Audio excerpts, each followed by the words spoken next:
Hello and welcome to Sound Like, where today we're going to be looking at Time Is Running Out, a fan favourite, a song that's been known to make a mosh pit or two. Everyone loves this song, even if they aren't Muse fans, but they'll be fans of this song. Time Is Running Out is one of the kind of most iconic Muse songs outside of Narcissus Sidonia, Hysteria, Supermassive Black Hole. There's actually quite a few. But Time Is Running Out is one of those big ones. So today we're going to learn how to play it. Now for this, guitar-wise, I am using the Chaos Manson of mine because I want to and because I can, because it hasn't appeared in a video for quite a while. That's why it's here. But also because it's got quite a powerful pickup in it and it sounds pretty good, so I want to take that to an extreme. With this, there's quite a lot of a dynamic range. As we'll see with pedal cam, we're going to be looking at the bank I use and all the patches where they're in. All four major sounds that I'm using with this, the sounds that I'm using, how I'm getting these sounds and how they kind of are implemented into the song, same as always, and then I will show you step by step, sequence by sequence in the song, how I take these effects and use them in combination with my playing to see how to sound like Time Is Running Out. But that's enough meandering. But before we jump into things, don't forget to like, share and subscribe for all your favourite Muse kind of videos, covers. I might even do extra stuff. Who knows? If you want to see certain things, let me know. Let me know down in the comments. But that's out of the way. Let's do the song. So here we are at pedal cam. So I am using patch 6 for Time Is Running Out, and a quick run through of that is whammy, delay and phase 90. Patch B, blues pedal, C, overdrive distortion, and D is the big muff. So starting from the beginning, we are on patch A, which gives us, currently in this configuration, gives us this sort of sound.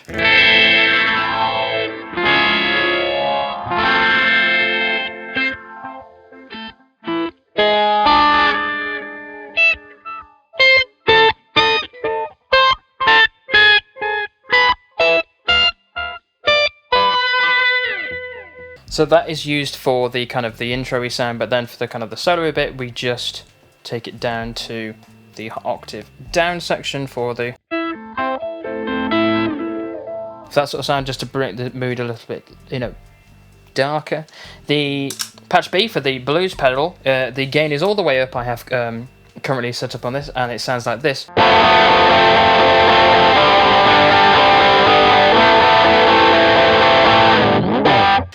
Works just great, not too kind of powerful, but there's kind of quite a bit of kind of beefy tone in there. The patch C, the overdrive distortion, sounds like this.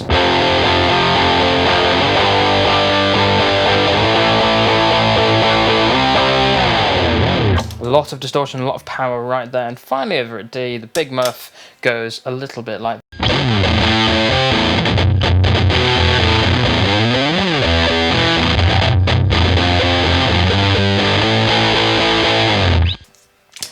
really great, a lot of powerful kind of mid-boost punch through from there, as always with the big muff. So that is pedal cam done with. Let us go step by step through Time Is Running Out.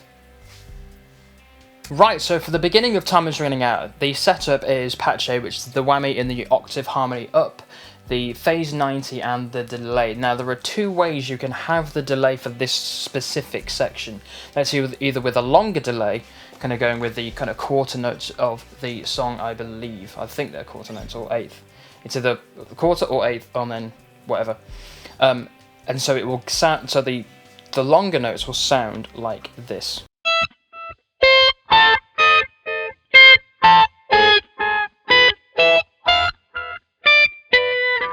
Now that's just playing the notes that is in the studio version, but through the whammy and then the phase 90 to give it that kind of ambient feel to it. It very much mirrors the live versions of it through kind of since its inception from the Absolution tour era kind of onwards. I mainly sort of prefer the longer delay, mainly because it feels more kind of spooky and gives it kind of a wider kind of space to work in sound sonically. And then also the longer delay works for the kind of piano-y, solo-y bit later on that features in the song, because I'm only running with one delay pedal. But the shorter delay, as I'll show you in a second, does sound really good as well, and so we'll just show that. I'm going to tap tempo that in. Also then what I'm going to do is up the level of the repeats, so it's now, but then turn down the feedback so there's less repeats but they sound louder. So then if I've got it working right, it will sound like this.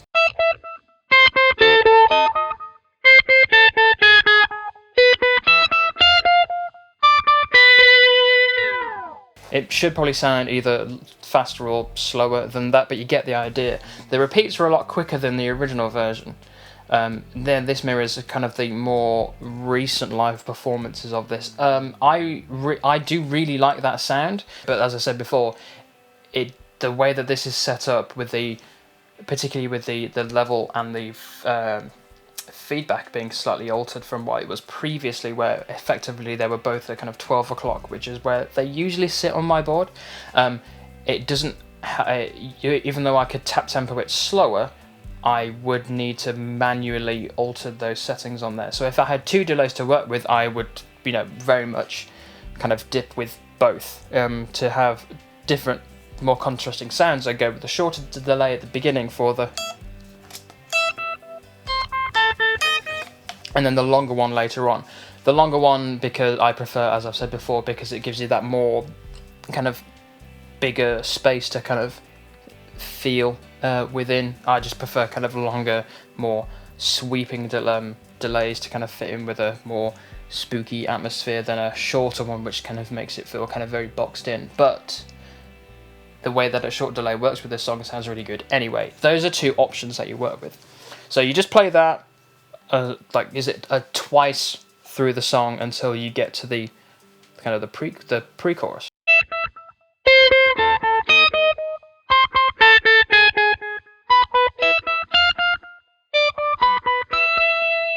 It's a really nice twinkly sound. It's the same sound, the same setup, and the same patch actually even, that I use for songs like Bliss. It's just that same kind of, especially with the phase 90 in there, giving that kind of rising feeling, the whammy kind of adding another higher octave in there in the harmony section, and then the delay giving you the kind of the space, the atmospheric kind of feel to it. Works ever so well with the vast majority of the kind of moodier songs within a lot of Muse albums. And then it's the same setup for Sing for Absolution, which appears the next song on the album, for example. There's a lot in this sound that works quite well across a lot of Muse songs, but it works ever so well with things in the Absolution album and kind of that era as well, and then things like Muscle Museum as well, which I've played a lot. So that's the intro, and let's go on to the next section. Right, so now pre-chorus time. Now for this I'm on patch B, which is of course the blues pedal, which sounds like this. Now for this particular pre-chorus, the whole thing is pretty much palm muted. It's the same chords as it appears later on in the song, and it'll sound like this.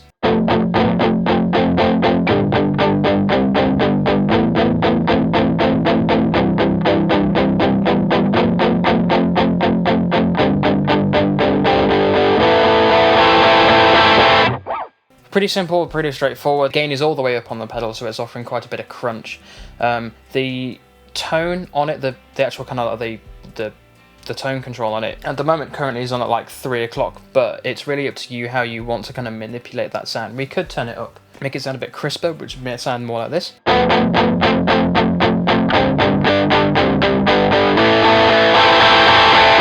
Which actually I kind of prefer on the whole. I much prefer a kind of a brighter kind of tone to kind of play around with, even though I much prefer kind of boosting mids in songs. For sections like this and things like this and things that sound like this, pushing up those higher frequencies does really help as well, to kind of help it kind of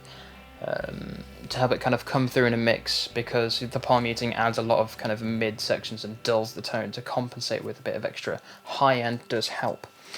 So the whole, as I said, the whole thing is pretty much palm muted, but then you lift off very, very closely towards the end, just to help ramp up the energy as you go into the actual chorus itself. It's some things that potentially people could miss, but it's a very important aspect to and technique to master, and to be able to lift it off straight away, as opposed to going from on palm muting to then off. It sounds horrendous. So if we were going to take it on then off straight away, it will sound awful like this. It doesn't sound good at all. It sounds rushed, it sounds amateurish. To really build the song up in what is effectively a few seconds, but to kind of really lift it out and get you kind of like sonically prepared, but also kind of emotionally and kind of prepared in your performance, it's important to lift off very slowly. It's a very subtle thing, but it sounds really, really good when it's done really well.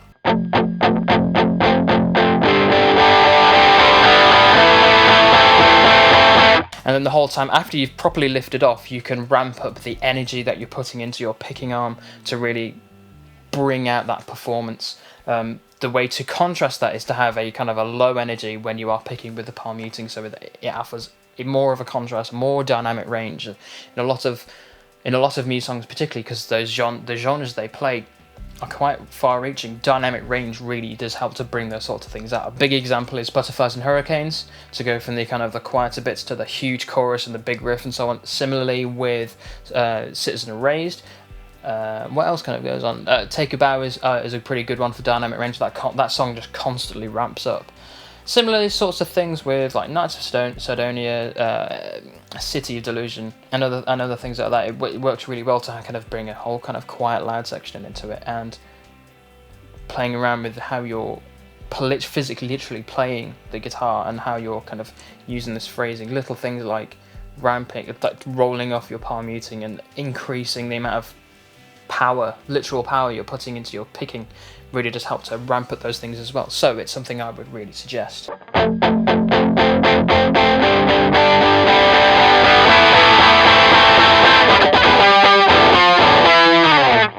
And that's it. Then we go into the chorus. So we're going to do that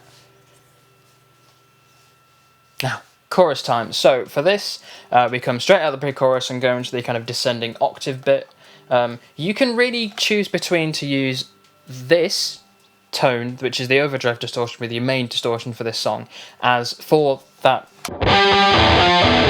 sound, or if you want to kind of mirror this because it's a sound like and I'm helping you sound like time is running out, you can use your lower energy distortion setting for that and then come straight into the chorus properly with the chords with your overdrive, with your proper distortion. Entirely up to you. Most of the time I use the overdrive distortion for that to kind of help, kind of just because I want to, because it offers something slightly different, because an octave isn't the full chord, it's kind of like a midway between the chords of the pre-chorus. And just because most of the time I like it, and I absolutely love this distortion, so the more chance I get to use it, the better.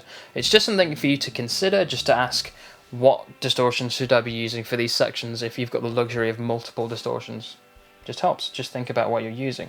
Now, for the chorus itself, there are two ways you can play this. You can play the normal chords that follow the bass line.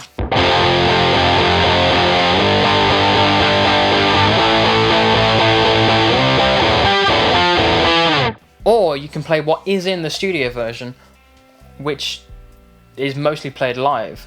Some people haven't picked it out. I have spoken with people about this previously who just kind of didn't really notice this is in the studio version because it's quite subtle. It does follow the vocal line, sort of, but because there are guitars playing the bass line version, and then that's what people latch onto. But what is played live and what is in the studio, according to my ear, is this.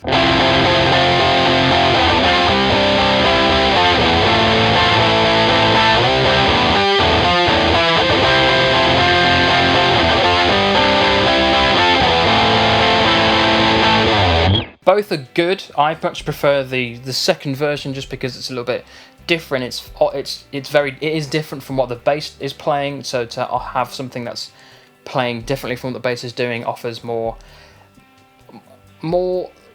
variety in the song, and you're playing, and it's not as procedural as just the boring chords. They just go up the scale. So I much prefer.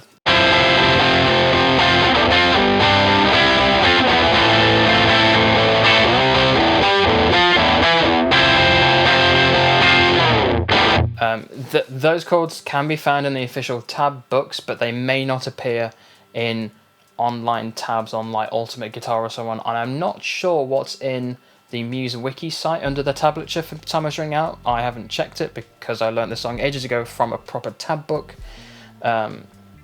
It's whatever out there, and if you can get your hands on the tab books and learn the version I prefer, great. If you can't, there's nothing wrong with doing the chord version. It's just, if you really want to play a Muse song, I would look into all the possible ways of doing it and what kind of excites you the most. Just playing a few chords that go up a scale might not be the most exciting thing, but it is entirely your decision.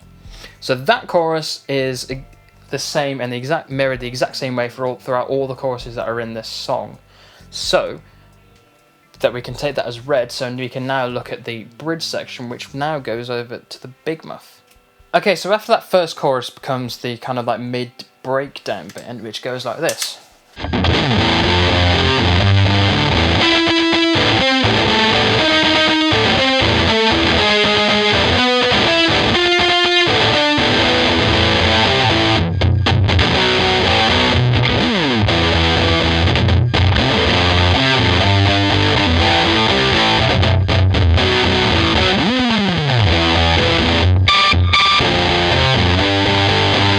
So what that's doing is going from the F as the kind of build up for it up to the G. And then we're just playing the same notes as the kind of the intro section, which is just... And the astute among you will have realised that that's just adding in the lower octave to kind of thicken that sound up.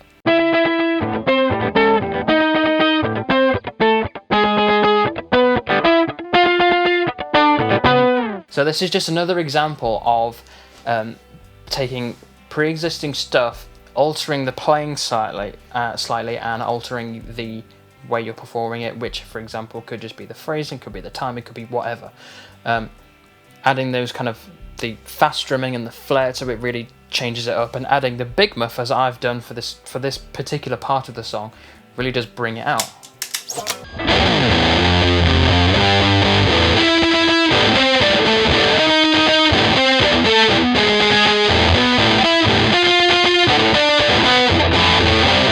And then we go on to this next section within this part, which goes like this. Right, okay, now the bridge bit. Now, this is where the bass and the guitar now do mirror up with their playing, so that it does kind of come really direct, really powerful in the performance. So this is what it sounds like.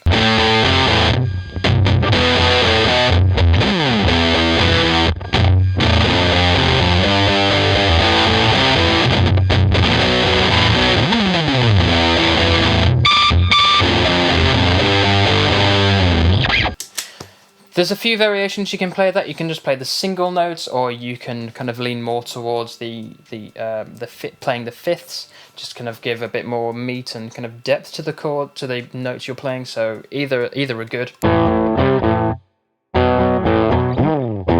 Or as I did when I did a run through, you can do both. So one version in the first run through and then more in the next. They do continue as then the vocals do come through. I would suggest something like a big muff for this section, because we've come out of the chorus and now into kind of this now another verse after the kind of the main bit comes through when the vocals now come back in, because we've taken all the kind of like the energy and the power out of that section. We can go over to something like the big muff, which has a lot of energy and kind of a lot of frequencies behind it to really kind of thicken out and kind of fill in for the energy that's being pulled out now that we're not in a chorus. It's just a very subtle thing that I would suggest. You can, by all means, stick with one distortion for this, but as I've said really before, it's good to have a number of distortions in your arsenal, on your pedal board, however you want to describe it, that can offer you different kind of feels and distortions and moods, if you want to call it that, throughout one song, or then for all songs you're ever going to play.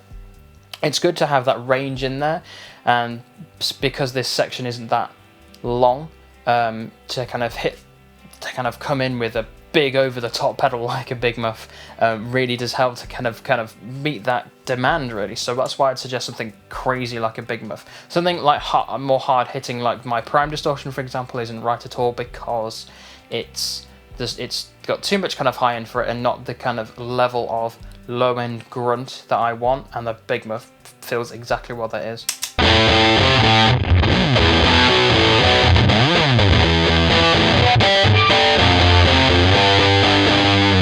Sounds great. And then just before, as the pre-chorus for the next chorus, or the build-up for the next chorus, or whatever comes for that, the chords that Matt plays and what I've figured out how to play sound like this. So I'm going to switch back over to the overdrive distortion for this, and it will sound a little bit like this.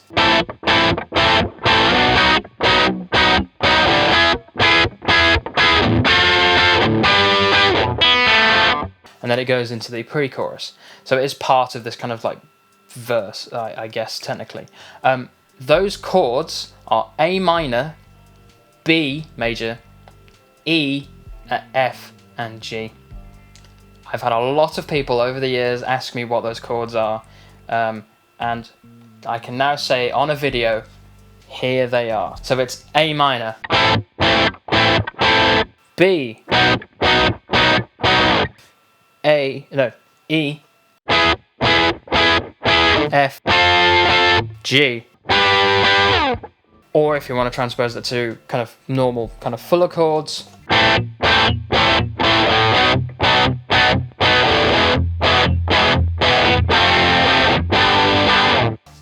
If you focus on what's really going on there, those chords are exactly what the bass is playing in the previous section, which are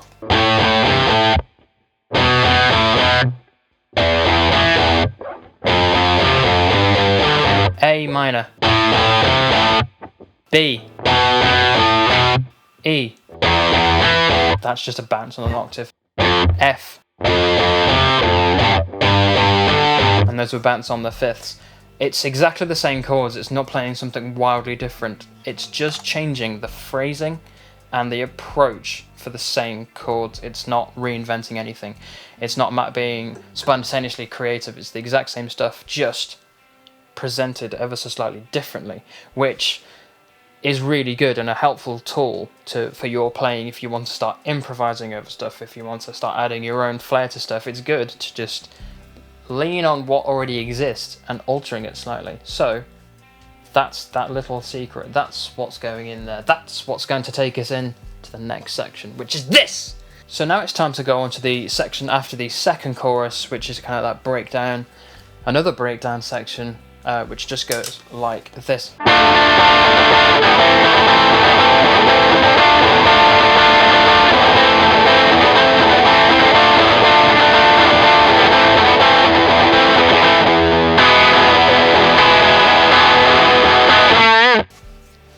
Pretty simple, pretty straightforward as a part. It's just two chords, D minor and A minor, and then we get leaning on the E to come out of it. So for this section particularly, I would say you have two options to either go to what I use the overdrive distortion for, which is for your chorus sound. That might be a bit too much. So most of the time I lean towards what I use for the pre-chorus section, which is my blues pedal. Now with the gain on it all the way up, it does offer quite a lot of kind of power behind it. So what I rely on to help bring it forward for the energy for it is literally just the power in just how you strum it.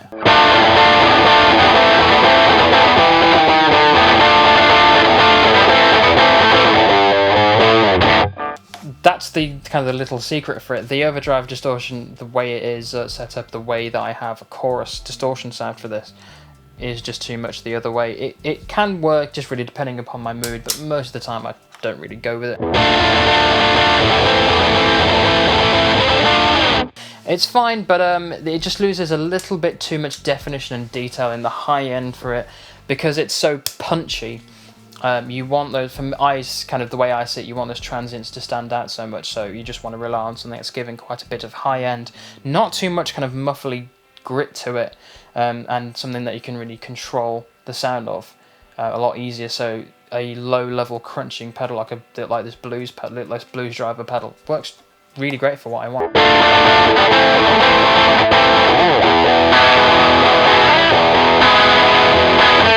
Pretty simple, pretty straightforward. Again, it's another example of dynamic range and having kind of louder parts and quieter parts, and it kind of gives you this sort of middle ground which goes, and it gives you this sort of middle ground for the following section where we go even more stripped out into what is now known in the tab book, the coda. So let's do that. Okay, so for this section, while this first comes in, there's no guitar, it's just the bass playing the bass line.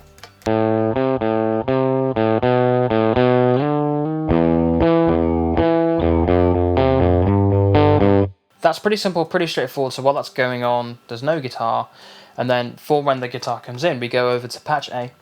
Same settings as before with the longer delay and the phase 90 going on the same rate. We're just altering the whammy pedal to come off of the higher octave down to the lower octave to give it that kind of darker, gruntier tone. Now, if you don't have any of these, if you don't have a whammy particularly for this, it's not the end of the world. It's just adding a bit of extra texture and flair. Overall, it doesn't really affect too much as long as you're playing the right notes. That's the main aim. The whammy pedal is just as with any other pedal, it's just adding an extra texture, another kind of layer to your playing. It's not essential, but if you've got it, I would strongly recommend you use this pedal from this particular setting for this particular part of the song, and it will sound, hopefully, good, but it will sound hopefully like this.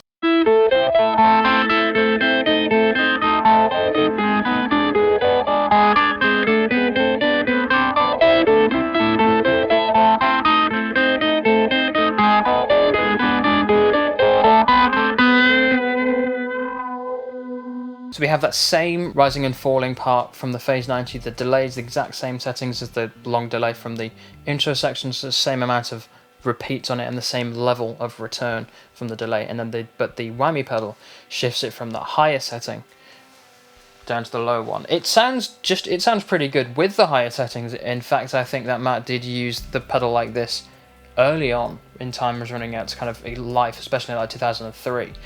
It sounds great, but I much prefer the darker, moodier tone with it, especially that was brought in around like the Black Holes and Revelations tour, and then I think kind of more pretty much onwards from that.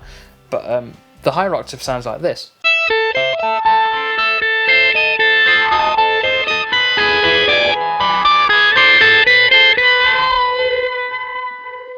It sounds great, but I really like the kind of darker tone for it because we've gone through the kind of all the energy of the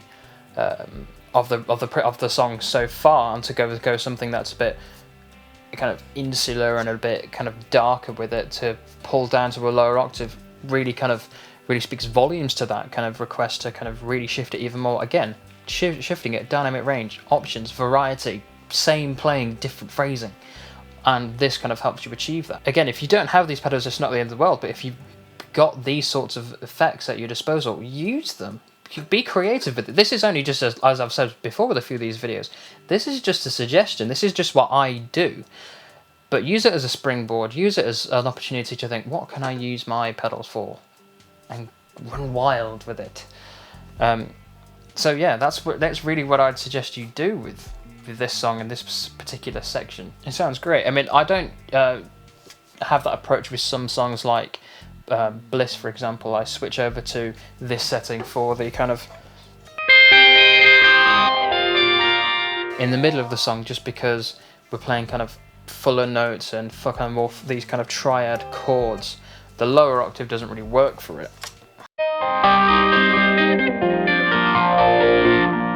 Well, it sort of does, but it's a kind of tone that I don't really want. It kind of does have that darker tone for it, but for me, Bliss is kind of more optimistic sounding. But Time is Running Out, it has this kind of darker side to it, and I really like to play up to that with that lower tone for stuff like that. I mean, without it, it's great.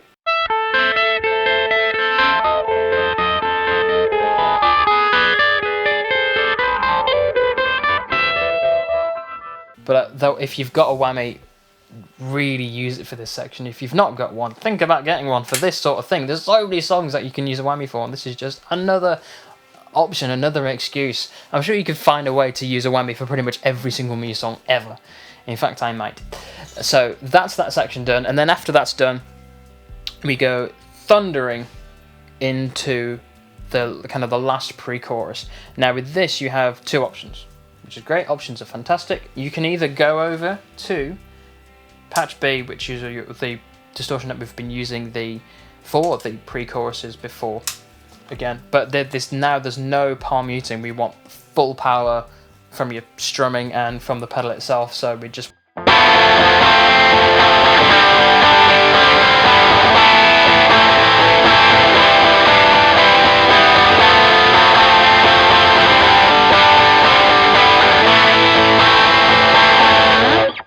or we can do all that again, but with the distortion we're using for the chorus itself.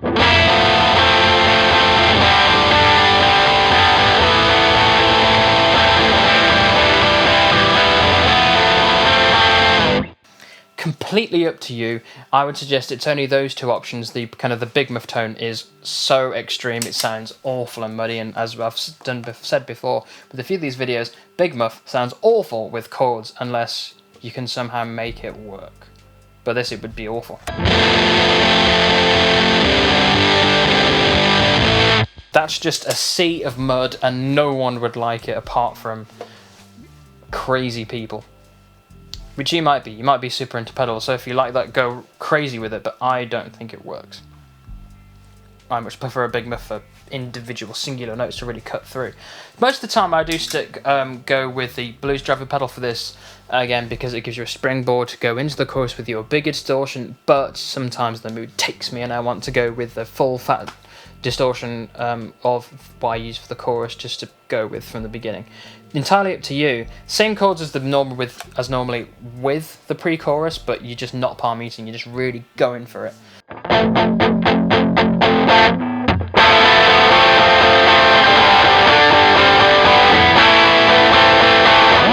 Entirely up to you. Then we have another chorus, and then we have another section of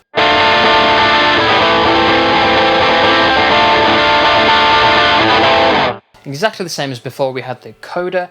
The only thing that's left in the song is the outro, which I will show now. It's really difficult. It's an octave. And it sounds like this.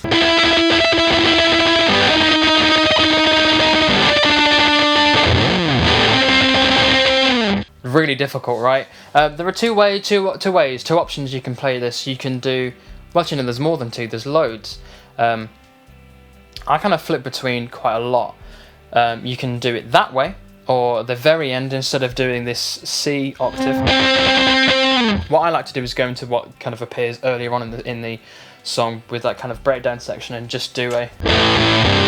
It's absolutely fine because it's obviously within the right key, but we are bouncing on from the A to the C. So there's that. Or you can be crazy and you can make a counter melody by going up the scale.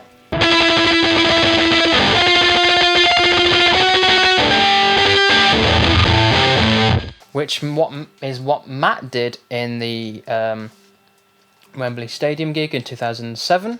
It's an option. Or you can play the normal thing, but just alter your playing. So instead of doing, kind of trying to do this kind of tremolo picking, just play.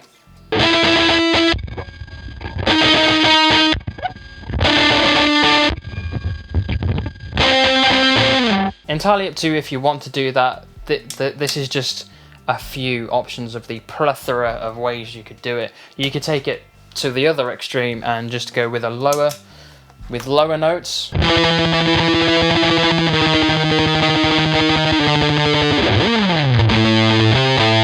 Whatever you want, there's loads of options there because it's quite a minimalist section of the song. It's a blank canvas to play with. Those are just a few things you can do with and play around with before time is running out. But what we've done now is go through the entirety of the song. I've shown you how I play the song, how I use my effects for this song, and hopefully it's given you an idea of what you can do yourself to approach this song with. So let's debrief. Let's go into the outro. So that was Time Is Running Out. I hope you enjoyed that one. As always, I'd never want you to not enjoy a video, or if you do not enjoy this video, let me know down in the comments. and let me know how I can improve these videos. But that was Time Is Running Out. I do hope you learnt something from that, and it's another great example of kind of looking at the effects that you've got and thinking and considering how you can deploy them, how you can utilize them, especially if you have multiple distortions, how you can get different kind of distortion sounds from them and A/B from those in the song, and how to ramp up or kind of ramp down, as it were, for some sections in this song, to think, how can I get the most out of my pedals for a song like Time Is Running Out, which has great dynamic range. Just something for you to consider, something for you to think about. But like I said, I hope you enjoyed that one. Don't forget to like, share and subscribe, and come close. I'll catch you in the next one. Bye! That was really weird.